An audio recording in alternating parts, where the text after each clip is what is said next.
गर्म पानी ठंडा पानी को सेहत के लिए फ़ायदेमंद नुकसानदेह होता है? भैया हमारे खित्ते में गर्म पानी पी के ये समझा जाता है कि अच्छा डॉक्टर साहब, गर्मियों में नाश्ते में बच्चे को अंडा दिया जा सकता है? बल्कि आपका बच्चा जो है ना वो स्टाइटी का और क्या सिगरेट की निस्बत ये जो वेप है हाँ ये कम ख़तरनाक है या दोनों एक ही चीज़ें हैं? ये उससे ज़्यादा खतरनाक है अच्छा जी। इसलिए कि आप सिगरेट आप एक पिएंगे, दो पिएंगे, तीन पिएंगे, कुछ सेंस ऑफ गिल्ट आपके जहन में होता है और किसी वक्त हो सकता है कि आप उसके वजह से इसको छोड़ कोशिश दें। कर दें। वेप के बारे में आपकी गलत फहमी ये है कि ये बिल्कुल सेफ है, आप हर वक्त उसको मुंह को लगाए रखेंगे। प्रॉब्लम सर उस फ्यूम्स की है जो उसके अंदर जा रहा है। ये जो आपका ये जो हुक्का क्लब्स बने हुए थे अब तो काफ़ी हद तक उनको वॉश आउट कर दिया गया, जिसमें मुख्तलिफ फ्लेवर्स डाल के हुक्का पीने का। शीशा जो था, हाँ जी शीशा था। इसको पल्मोनोलॉजिस्ट या जो लंग्स के डॉक्टर थे वो कह रहे थे ये सिगरेट से 10 से 20 गुना ज़्यादा डेंजरस है। तो hope I answer your question कि किसी भी शक्ल में फ्यूम्स और जो धुआं है वही तो जाके जो आपके लंग्स की और ब्रोंकाई की जो बारीक बारीक लाइनिंग्स हैं उसको रफ कर देता है, जैसे उसके ऊपर रेग मार दिया आपने, और वहीं से फिर आपकी प्रॉब्लम स्पूटम का बनना, म्यूकस का बनना, फिर वहाँ पे इन्फ्लामेटरी साइटोकाइंस जो हैं उनका निकलना, उससे एलर्जिक रिएक्शन होना, उससे सांस का बंद होना, और फिर उसके साथ ये सारी फिर दूसरी बॉडी के अंदर इन्फ्लामेशन का बढ़ना, उससे हार्ट डिजीज़ का होना। ठीक है जी, ये सारे आपस में जुड़े हुए हैं। क्या आम के बाद कच्ची लस्सी पीने से हाँ कोई फ़ायदा नुकसान क्या है ये? वो इसलिए है कि चूँकि आम को गर्म फल समझा जाता है ना, तो वो कहते हैं गर्मी हो जाती है। आज गर्म फल का तोड़ या कि ठंडी लस्सी पी लें। ठीक है जी, मेडिकली तो इसका कोई सबूत मौजूद नहीं है, लोग पीते आ रहे हैं। देखिए कुछ चीज़ें खित्तों में एक रवायत बन जाती हैं, उन रवायतों को तोड़ना बड़ा मुश्किल है। तो अगर कोई पीना चाहता है तो मज़े के लिए वो पी ले, लेकिन जिससे आम की गर्मी का कोई तोड़ नहीं होता, क्योंकि आम गर्म या ठंडे का कोई कॉन्सेप्ट मेडिकल साइंस में नहीं। अच्छा, क्या ये आम के बाद कच्ची लस्सी पीने से शुगर ज़्यादा बढ़ेगा या कच्ची लस्सी कम पिएं या ना पिएं? अब आप ये देख लें, आम के अंदर मिल गई फ्रुक्टोज, शुगर मिल गया मरीज को। कच्ची लस्सी के अंदर आपने ढेर सारा पानी डाल दिया, लेकिन उसके अंदर जो आपने दूध डाला है उसके अंदर भी तो कार्बोहाइड्रेट्स मौजूद है ना, हमने पहले बात कर ली। बिल्कुल। तो अब आपका बताएं कार्बोहाइड्रेट ज़्यादा हुए हैं या कम हुए हैं? यानी शुगर का मरीज इससे नुकसान में जाएगा, नुकसान में जाएगा अगर आम के बाद वो कच्ची लस्सी पीता है। क्या गर्मियों के मौसम में ड्राई फ्रूट्स खाए जा सकते हैं? इससे गर्मी तो नहीं हो जाती? हमारे यहाँ ड्राई फ्रूट और मछली की दुकान तकरीबन बंद हो जाती है गर्मियों में, कारोबार ही बंद हो जाता है। अच्छा, इसका जवाब मैं लोगों को ये अक्सर देता हूँ कि भाईजान इस खित्ते में क्या गर्मी गल्फ से ज़्यादा पड़ती है? हाँ, वहाँ तो सहरा में बहुत ज़्यादा गर्मी है। हर अरबी का खाना जो वहाँ पे रहते हैं ना लोग, अपने रिश्तेदारों से पूछ के देख लें, गर्मी हो या सर्दी, उनकी बिरयानी के अंदर काजू बादाम अखरोट मौजूद होते हैं। और बिरयानी वहाँ पे इतनी मरगूब है और मछली इतनी मरगूब है। अब ये कहाँ से कॉन्सेप्ट आया गर्म और ठंडे का? कॉन्सेप्ट यहाँ से आया कि देखिए हमारे यहाँ मछली यूजली तल के खाई जाती है और उसके ऊपर ढेर सारा मसाला छिड़क लिया जाता है। जब ये मछली खाते हैं तो अमूमन मैदे में तेज़ाबियत हो जाती है, हाँ, जलन शुरू हो जाती है। जलन शुरू हो जाती है। ठीक है, उस जलन को गर्मी का नाम दे दिया गया। अच्छा ठीक है ना, जी गर्मी हो गई ये है। गर्मी हो गई है और डेट वाकई उनको हीट महसूस हो रही होती है ना, जलन गर्मी क्यों कहते हैं ना। अब वो जलन की वजह से ये मिथ मशहूर हो गई। ठीक है जी, अब उन्होंने कहा जी गर्मी में जवान है, हमने मछली नहीं खानी। इसी तरह ये जो आपके नट्स एंड सीड्स हैं, ज़्यादा मिकदार में खाएंगे तो इनके अंदर ऑयल होता है। ऑयल है ना इसके अंदर, बिल्कुल। अखरोट के अंदर भी ऑयल है, काजू के अंदर भी, बादाम के अंदर भी बादाम रोगन मौजूद है। जब आप ज़्यादा मिकदार में खाते हैं तो ये भी मैदे में जाके वही काम करते हैं, आपको अफारा हो जाता है, आपका हाजमे का निज़ाम ख़राब हो जाता है। ठीक है जी, आपको मैदे में गिरानी महसूस होती है। और चूँकि ये मतलब नट्स एंड सीड्स हैं, थोड़ा आप ज़रा एनर्जेटिक भी थोड़ा सा फील करते हो, एनर्जी फील होती है, ख़ास तौर पे काजू खाने के बाद ना। आप कभी गौर कीजिएगा, बंदे को लगता है कि ताकत आई है। और आपकी बॉडी में थोड़ा सा आपका मेटाबॉलिज्म इस तरह का होता है कि आपको ऐसा लगता है कि बॉडी मेरी थोड़ी सी हीटअप हो रही है। सर्दियों में आप काजू खा के देखिएगा। ठीक है जी, अगर आपको ठंड लग रही है ना, काजू खा लें, 15-20 मिनट के बाद आपको महसूस होगा। इस चीज़ को गर्मी का नाम दे दिया गया हो, तो इसलिए ऐसी कोई तखसीस नहीं है, आप खाना चाहें तो खाएं। गर्म पानी जो होता है बाज़ लोग पीते हैं जी। और इसको बड़ी समझा जाता है कि स्टेटस और बड़ा अजीम आदमी है, गर्म पानी पीता है सिर्फ। हाँ, गर्म पानी ठंडा पानी को सेहत के लिए फ़ायदेमंद नुकसानदेह होता है? गर्म पानी का रवाज कहाँ से चला था? ये बेसिकली ये हज़ारों सालों से चाइना के अंदर ये एक चीज़ है कि जो गर्म पानी पीते हैं। लेकिन आप दूसरी तरफ ये भी देख लें, चाइनीज़ अब मोटे होने शुरू हुए हैं जब उनके मुल्क के अंदर ये पिज़्ज़ा और फ्राइड चिकन आया, फास्ट फूड आया जब। बाकी तमाम उनका जो फूड मुश्तमिल रहा है वो सी फूड पे रहा है। ठीक है ना जी, सी फूड के ऊपर वो रहे, गर्म पानी पीने से वो स्लिम स्मार्ट रहे। तो लोगों ने ये समझ लिया, हमारे खित्ते में गर्म पानी पी के ये समझा जाता है कि इससे चर्बी पिघल जाती है। अच्छा, आप मुझे बताइए इंसानी बॉडी में कौन सा ऐसा रास्ता है जो गर्म पानी सीधा चर्बी वहां पे से गिरेगा सीधा जाके आपके पेट के अंदर चर्बी पे गिरेगा जाके, चर्बी पे गिरेगा और वो पिघल जाएगी। और पेट में तो चर्बी अंदर होती ही नहीं, अंदर वाली साइड पे। वो तो बाहर होती है। और दूसरा, आप ऐसे करें ना, इस दफ़ा बकरे की ढेर सारी चर्बी लाएं, प्लेट में डालें, उसके ऊपर उबलता हुआ खौलता हुआ पानी डालें और फिर मुझे बाद में बताइएगा उसमें कितने % कमी हुई है।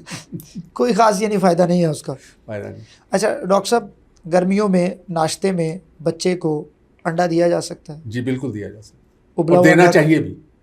उबला हुआ अंडा भी खा सकते हैं? उबला हुआ खाए जो उसको पसंद है। अगर वो गर्मी ऑमलेट तो नहीं हो पसंद- जाएगी उससे? सर उसको बिल्कुल गर्मी नहीं होगी, बल्कि आपका बच्चा जो है ना वो स्टाइटी का और उसका जो है ना भूख का सर्कल वो बंद रहेगा। और दूसरा, उसकी प्रोटीन्स की वजह से, अंडे के अंदर प्रोटीन्स भी और फैट्स भी हैं, ठीक है जी, उसकी वजह से उसकी मसल बिल्डिंग बेहतर होगी, बहुत बेहतर हो जाएगी, क्योंकि उसने सारा दिन भागना दौड़ना भी है। अच्छा ये भी बात है एक जिमरन साइड किक के तौर पे कि सिर्फ प्रोटीन्स खाने से मसल बिल्ड नहीं होते। आपने आज ढेर सारा गोश्त खा लिया और आपने अंडे ढेर सारे खा लिए और बेड के ऊपर लेट गए, सर अगर इसको आपने अपने मसल्स का हिस्सा बनाना है तो फिर आपको रेजिस्टेंस ट्रेनिंग करनी पड़ेगी, थोड़े से डंबल लगाने पड़ेंगे, थोड़ी सी उठक बैठक करनी पड़ेगी, ताकि डंड मसल लगाने भी पड़ेंगे, वर्कआउट करे। हाँ जी। मसल के अंदर प्रोटीन तब जाएगी जब रेजिस्टेंस ट्रेनिंग करेंगे, ये वॉक से भी नहीं जाएगी। ठीक हो गया ना जी, रेजिस्टेंस ट्रेनिंग करेंगे तब जाएगी। अब बच्चे को आपने अंडा खिलाया, गोश्त खिलाया और बच्चा सारा दिन जनाब भाग रहा है, दौड़ रहा है, उल्टबाजियाँ लगा रहा है और जो है वो इस तरह की फिजिकल एक्टिविटी में इंडल्ज है, तो इससे उसके मसल्स जो हैं वो बिल्ड करेंगे। जितना ज़्यादा मसल बिल्ड करेगा, sugar, blood pressure, heart disease ये उससे कोसों दूर होती चली जाएगी। जेन्युइनली लास्ट क्वेश्चन, जी। क्या बच्चों को ये मल्टीविटामिन जेलीज आजकल चलती हैं ये देनी चाहिए? बिल्कुल नहीं देनी चाहिए। अच्छा। याद रखिए कि ये जो विटामिन जेलीज हैं ये फिर वही प्रोसेस में आ गई हैं, इनके अंदर आर्टिफिशियल कलर्स मौजूद हैं, ठीक है जी। इनको प्रोसेस करके जेलाटिन और इस तरह की चीज़ें डाली गई हैं और शायद थोड़ी सी विटामिन्स भी इसमें डाल दी गई हों। ये सिर्फ और सिर्फ गिमिक्स हैं फार्मा इंडस्ट्री के अपनी दवा बेचने के लिए। जिस बच्चे को बैलेंस डाइट मिल रही है, हमारे पास माएँ आती हैं डॉक्टर साहब, और ये फैशन है बन चुका हुआ है किसी मकसद के लिए, डॉक्टर साहब मैंने ताकत दा सिरप लिख दो। भाई क्यों लिख दे? आपके घर में गोश्त नहीं आता, अंडे नहीं आते, बिल्कुल फल नहीं आते, पिज़्ज़े बर्गर आपके बच्चे खा रहे हैं, आपके बच्चे बोतलें पी रहे हैं, फ्रिज वो छोड़ नहीं रहे। इन बच्चों को भी यार माल न्यूट्रिशन हो सकती है।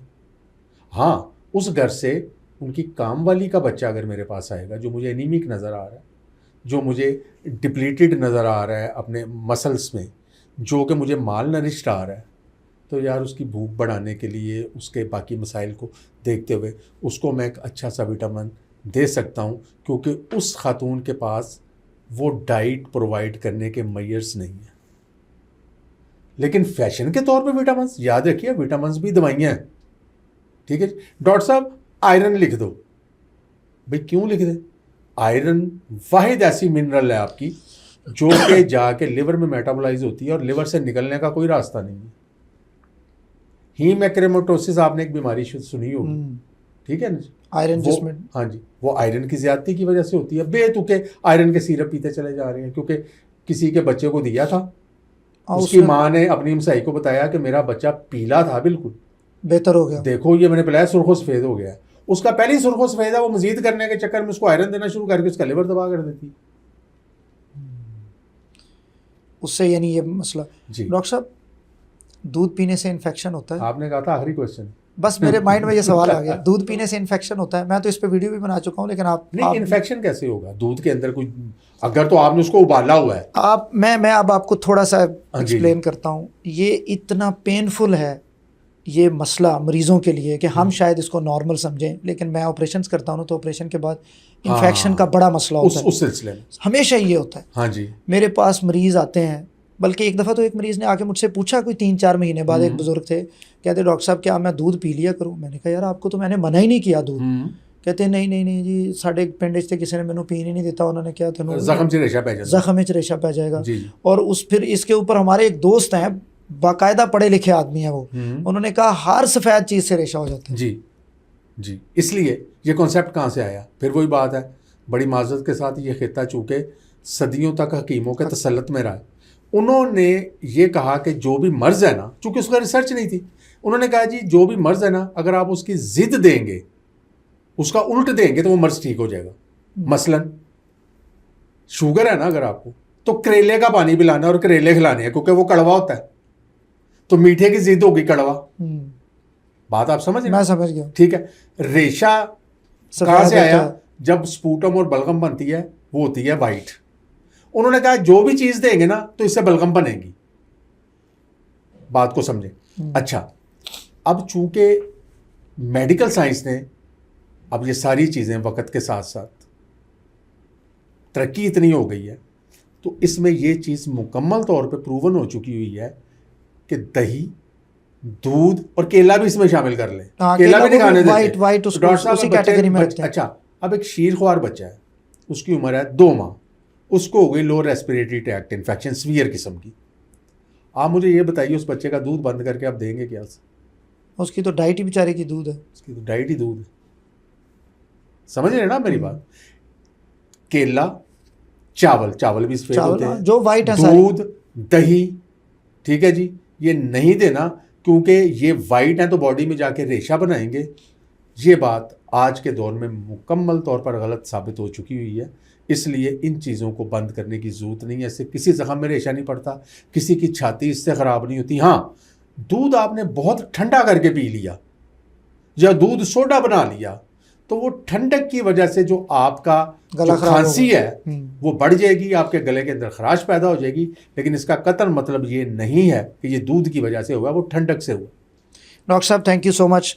ख़वातीन व हज़रात, Academy of Family Physician Pakistan के general secretary doctor Tahir Chaudhry साहब हमारे साथ मौजूद थे। आज हमने तकरीबन उन तमाम मौज़ूआत पे बात करने की कोशिश की है जो हमारे माशरे में मफरूज़ों की तरह पाए जाते हैं और जिस पे हर शख्स अपनी राय देने की कोशिश करता है, चाहे वो डॉक्टर है या डॉक्टर नहीं, बल्कि बदकिस्मती से जो डॉक्टर नहीं वो अपनी राय ज़्यादा देते हैं। डॉक्टर साहब आपका बहुत शुक्रिया।